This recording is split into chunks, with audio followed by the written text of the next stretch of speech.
주님께서 여러분과 함께 또한 사제의 영과 함께 요한이 전한 거룩한 복음입니다. 주님 영광 받으소서.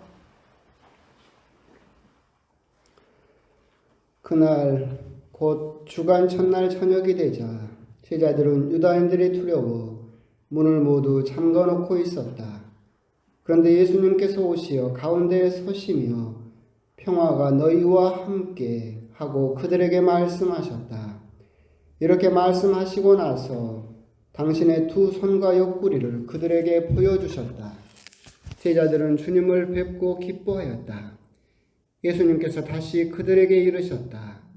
평화가 너희와 함께 아버지께서 나를 보내신 것처럼 나도 너희를 보낸다.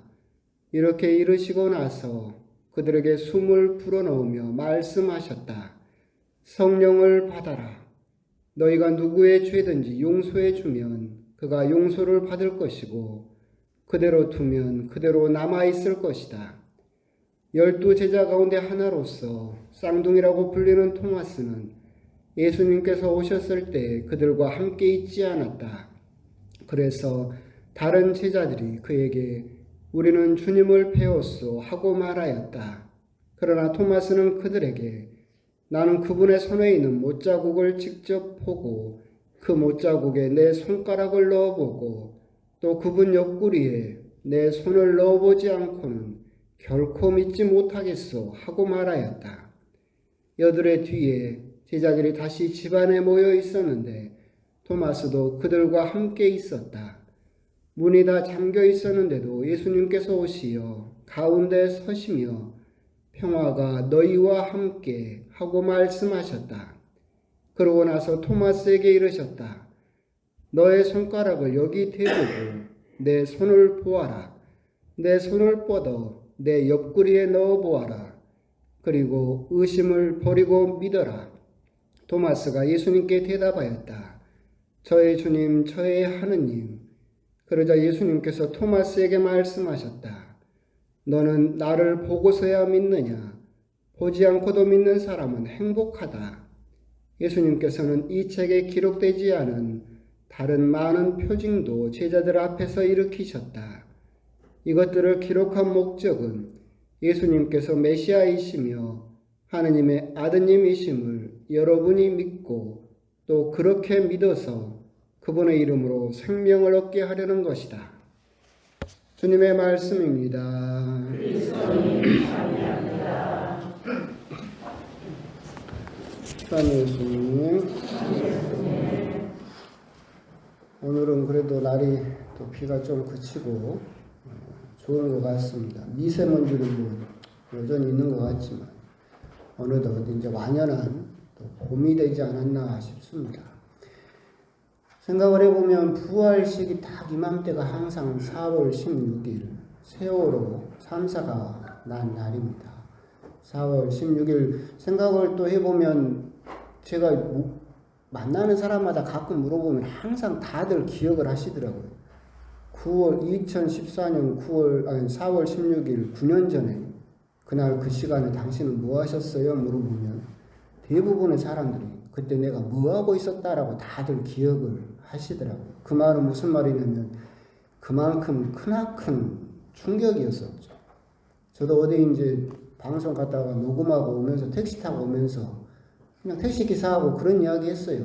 다 구조했다더라고 하더라고요. 하고는 그냥 안심하고 들어와서 저녁 미사를 하려고 하는데 그게 거짓말이었다는 것을 알게 됐고 너무나 큰 충격이 마치 화인처럼 그리고 우리 국민들에게는 마치 원죄처럼 그 죄 없는 아이들을 그렇게 잃어버린 상처가 지금도 있고 아직까지도 그 상처는 뭐 나을 생각도 하지 않고 있죠.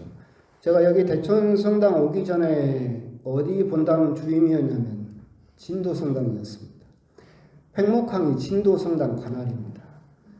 그래서 그 팽목항에 이제 우리 천주교 컨테이너 박스도 있고 거기 가서 미사도 하고 우리 신자가 매일 오후 2시면 가서 지키고 기도하러 오는 사람들 맞이하고 아직까지도 그 상처는 없어지지 않고 있고, 그럼에도 불구하고 그걸 보고 있으면 그 군수라든가 공직자들한테는 그 팽목항에 있는 천주교 그 성당이죠. 성당이긴 하지만 그 차려져 있는, 제대 차려져 있는 그 성당이 눈에 가시예요. 사람들이 가서 거기서 기도하고 자꾸. 그래서 팽목항을 뭐 다시 새롭게 뭐 넓게 신학만 시설을 설치하고 싶은데 우리 천주교 박사가 맨날 눈에 가시어서 그걸 어떻게든 없애버리려고 혈안이 됐던 그 사람들하고 맨 싸웠던 그런 생각도 나고, 그걸 보면서 아직까지 세월호에 대해서 누가 왜 어떻게 그런 일이 일어나는지에 대해서 밝혀진 것도 없고, 그럼에도 불구하고 계속해서 눈앞에서 치워버리려고 하는 권력자들, 또 기득권들, 그 사람들에 대해서 다시 한번 우리들은 생각을 해볼 필요가 있지 않을까. 뇌과학에서 우리 인간의 뇌를 말할 때 거울 신경세포라는 게 있습니다. 거울 뉴런이라고 하는데, 그것이 하는 역할은 뭐냐면 공감 능력입니다. 그러니까 신생아실에서 한 아이가 울면 감정은 전염되죠. 그래서 아이들이 다 울죠. 여러분들이 연속극 보면서 우며 저 나쁜 놈 하면서 손가락질하면서 흥분하는 이유가 뭐예요? 그 사람 감정을 내가 공감하기 때문에 그래요. 그게 거울처럼 그 사람 감정이나 그걸 느끼기 때문에 거울 신경세포라고 부르는데, 그게 인간의 기본적인 조건입니다.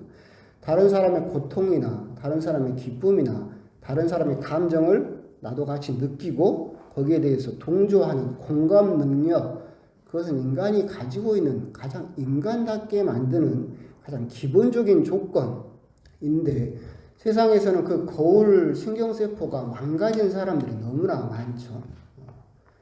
아이들이 그렇게 죽어가는 뒤에도 뭐 7시간 뒤인가 와가지고 구명조끼가 있다는데 왜 묻고 있냐는 사람도 있고, 또 어떤 사람은 돈 없는 애들이 경주 나가지고 뭐 한다고 제주도 가가지고 그랬냐는 사람도 있고, 다른 사람의 고통을 보면서도 전혀 공감하지 못하고 신앙만을 개설하려고 하는데 거기는 컨테이너 박스가 계속 거슬리니까 어떻게든 치워버리려고 하는 그런 사람들이 있기 때문에 결국은 이태원 참사까지도 계속해서 나고, 생태 같은 죄 없는 우리 아이들이 계속해서 그 대가를 치르는 것이 아닐까. 세월호를 생각하면서 가장 가슴 아팠던 것은 뭐냐면 가만히 있어라. 저는 그 말이 참 가슴 아팠습니다. 가만히 있어라. 아이들은 어른을 믿었죠. 가만히 있으면 구해줄 것이다 라고 생각을 했지만 결과는 다 죽었습니다.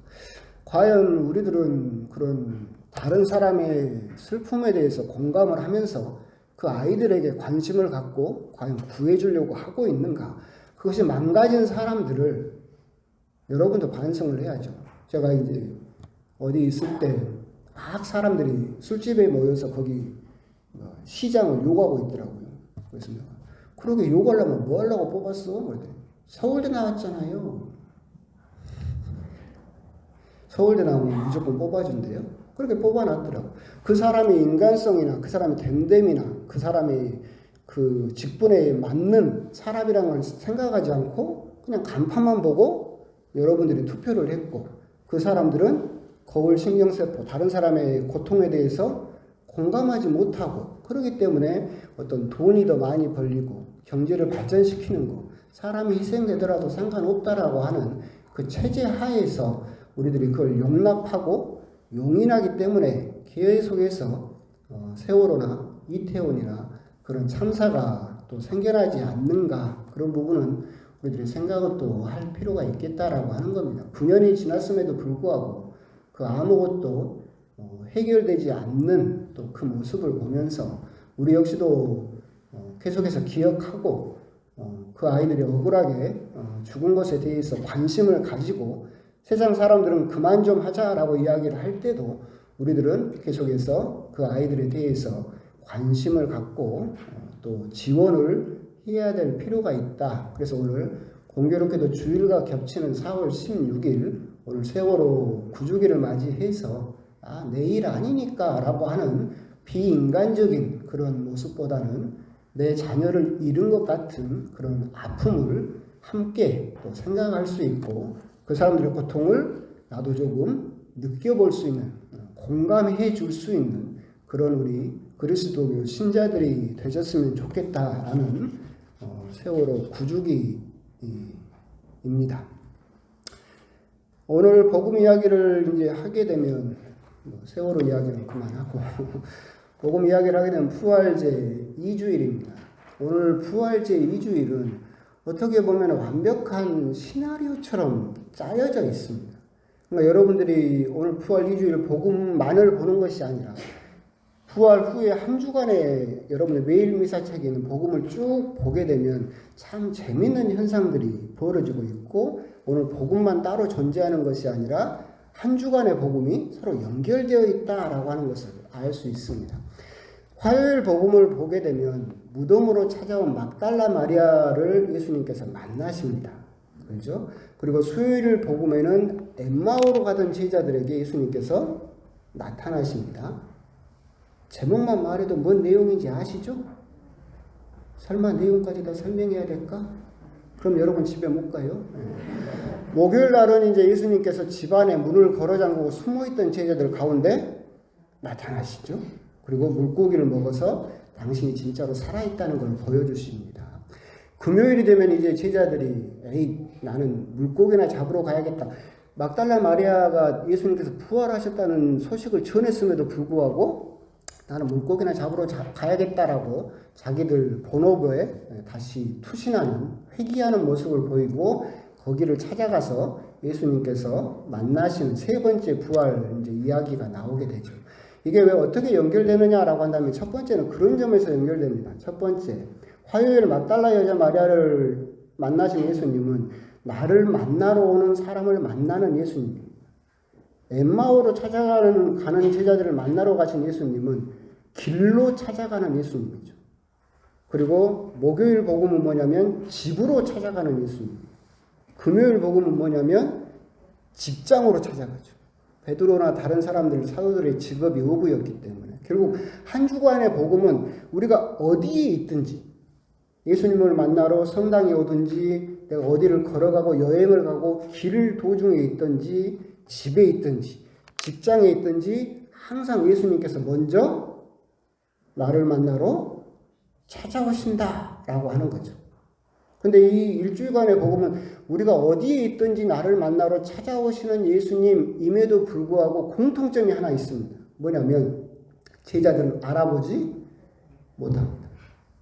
예수님이 먼저 찾아오셨음에도 불구하고 그 누구도 먼저 예수님을 알아본 제자는 한 명도 없었다. 예수님께서 항상 당신을 드러내야만 제자들은 알아볼 수 있었다. 결국은 우리 역시도 한 주간의 복음에서 첫 번째 생각해 볼 수 있는 부분은 우리들은 예수님이 어디 계시냐라고 소리 지를 수 있겠지만 항상 예수님은 우리보다 먼저 우리들을 찾아오신다.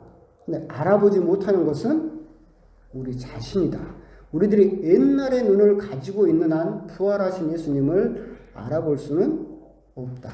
부활하신 예수님을 알아보기 위해서는 항상 다시 새로운 부활의 눈이 필요하다. 옛날에 구태에 쌓여서 옛날에 그냥 신앙생활에 습관적인 그런 신앙생활에 묶여 있어서는 부활하신 예수님을 알아볼 수 없다라고 하는 것이 첫 번째 한 주간의 복음의 흐름이지 않는가라는 생각이 듭니다. 두 번째 한 주간의 복음의 흐름은 더 흥미진진합니다. 보십시오. 화요일날 막달라 여자를 마리아를 만나십니다. 막달라 마리아에게 마리아야 부르자 마리아는 즉시 알아봅니다. 그죠? 엠마오로 가는 다음 날이죠. 수요일날 엠마오로 가는 제자들에게 찾아가십니다. 가는 도중 내내 성경 이야기를 하면서 예수님하고 대화를 합니다. 못 알아봅니다. 근데 예수님을 언제 알아봅니까? 빵을 뗄 때서야, 저녁에야, 그때서야 예수님을 알아봅니다.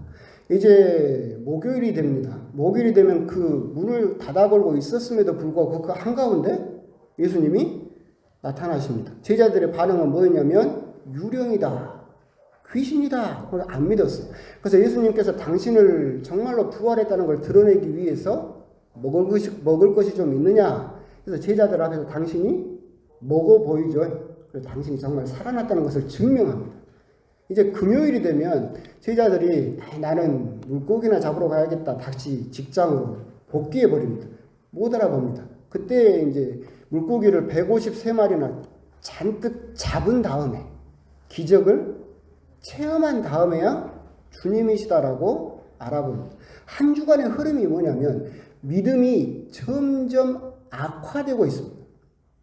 화요일은 마리아야 부르자 즉시 알아봤는데 그 다음에는 빵을 뗄 때 알아봤고 그 다음에는 안 믿다가 먹는 것을 보여주고서야 믿었고 금요일에는 물고기를 153마리나 그물이 찢어지게 잡는 기적을 체험하고서야 예수님을 알아봅니다. 믿음이 점점 악화되고 있고 절정이 뭡니까? 오늘 복음입니다. 나는 절대 믿지 못하겠어 라고 토마스가 등장합니다. 그 못자국에다 내 손가락을 넣어보고 창에 찔린 옆구리에다 내 손을 넣어보지 않고서는 나는 절대 믿지 못하겠소라고 하는 의심의 절정을 드러내고 있는 것이 바로 오늘의 복음이다 라고 하는 겁니다. 그러면서 이 한 주간의 두 번째 포인트는 뭐냐면 점점 일주일 만에 8일 만에 점점 악화되는 그 믿음을 보면서 이제 2000년이 지난 지금 우리들의 믿음은 과연 약해졌을까? 아니면 좋아졌을까? 이 부분 8일 만에도 제자들의 믿음은 그렇게 악화될 수 있는데 우리들의 믿음은 과연 2000년이 지난 주보에도 적어놨듯이 사람의 아들이 다시 올 때에 이 세상에서 믿음을 과연 찾아볼 수 있겠느냐라는 예수님의 말씀처럼 우리들의 믿음은 과연 악화되지 않고 시간이 지난다라고 해서도 과연 우리들의 믿음은 굳건한가? 그 부분에 대해서 한 주간의 복음이 여러분에게 질문을 하고 있다라고 그렇게 생각을 하시면 되겠습니다. 그러면서 오늘 복음을 조금 들어가게 되면 오늘 복음은 쌍둥이라고 불리는 토마스, 의심의 절정이라고 하는 토마스가 나옵니다. 성경에서는 토마스를 계속 쌍둥이라고 불린다라고 이야기를 하고 있습니다. 쌍둥이가 아니라 쌍둥이면 그냥 쌍둥이 토마스 그럴 텐데 쌍둥이라고 불리는 토마스라고 성경은 항상 기록을 하고 있어요. 토마스가 왜 쌍둥이라고 불릴까요? 성인들은 이렇게 설명을 합니다. 한 명의 토마스 안에 쌍둥이처럼 두 명의 토마스가 들어있기 때문에 그렇다. 믿는 토마스와 의심하는 토마스가 함께 들어있기 때문에 그렇다. 나를 결코 믿지 못하겠소라고 하는 의심하는 토마스와 나의 주님, 나의 하느님이라고 믿는 토마스가 함께 들어있기 때문에 토마스를 쌍둥이가 아니라 쌍둥이라고 불린다라고 성경은 기록하고 있습니다. 이 부분에서 이제 제가 여러분에게 시험을 해봐야 되겠죠. 자, 이 손에 묵주가 들어있습니다. 여러분은 믿습니까? 있단게요? 있어. 다시 묻겠습니다. 자, 이 손에는 묵주가 있습니다. 믿습니까? 보고서야 믿는 것을 믿는 게 아닙니다. 아는 거죠. 봤잖아요. 내 손에 묵주가 있는 것을 여러분은 봤어. 그리고 나서 내가 여러분에게 믿느냐고 물어보니까 대답이 달라졌어요. 그걸 믿음이라고 부르지 않는다. 내가 예수님을 봐야만 믿겠다. 하나님을 봐야만 믿겠다라고 하는 것은 믿음이라고 부를 수가 없다. 그렇기 때문에 오늘 복음에서도 예수님께서도 보지 않고 믿는 사람은 행복하다. 토마스의 보고서야 믿는 그 믿음보다 보지 않고 믿고 있는 여러분의 믿음이 더 좋다. 행복하다라고 말씀을 하고 계시고 그 행복한 믿음을 가진 여러분들은 한번 곰곰이 묵상을 해봐야 돼요. 나는 과연 쌍둥이가 인가 아닌가? 내 안에도 의심하는 요셉과 믿는 요셉이 같이 공존하고 있다. 근데 아까 말씀드린 바와 같이 믿음은 8일 만에도 점점 악화되고 있는데 여러분들이 세례를 받고 지금 신앙생활을 몇십 년 하고 있는데 여러분들의 믿음은 의심하는 요셉이 커졌어요? 믿는 요셉이 커졌어요? 진짜? 정말로? 아닌 것 같은데. 그러면 다행이고 그걸 한번 여러분들은 점검을 해봐요. 우리들은 하느님 앞에 설 때까지 쌍둥이라고 불려서는 안 돼요. 오늘 복음에도 토마스는 결국 나의 주님, 나의 하느님이라고 해서 의심하는 토마스를 밀어냈죠. 그래서 온전한 한 명의 토마스로서 예수님을 주님이라고 고백했던 것처럼 내가 수십 년 신앙생활을 하면서도 계속해서 쌍둥이처럼 내 안에 두 개의 내가 있는 상태로 하느님을 만나면 안 된다. 여러분 안에 있는 의심하는 마리아가 되었든 의심하는 뭐가 되었든 그 의심을 버리고 여러분도 온전한 한 명으로서 나의 주님, 나의 하느님이라고 고백하는 상태로 하느님을 만날 수 있어야 된다. 그럼 여기서 포인트가 결론은 이겁니다. 그 의심을 버리기 위해서 의심을 쫓아내고 한 명의 온전한 신앙인으로서 예수님 앞에 서기 위해서 여러분들이 하고 있는 일은 뭡니까? 그럼 물어봐야죠. 가만히 있으면 의심이 없어집니까? 의심이 더 생길걸? 그 의심을 버리고 온전한 한 명이 되기 위해서 여러분들이 하고 있는 노력은 뭐예요? 아따 오늘 배경음악 많네. 강론 길다고 뭐라 하는 거야. 지금 별로 안 길었는데. 그걸 한번 곰곰이 생각을 해보세요. 가만히 앉아서는 여러분들의 의심은 없어지지 않는다. 그 의심을 없애기 위해서 나는 성경이 되었든 기도가 되었든 영적 독서가 되었든 나는 어떤 노력을 하고 있는지 한번 곰곰이 묵상을 해보셨으면 좋겠습니다. 아멘.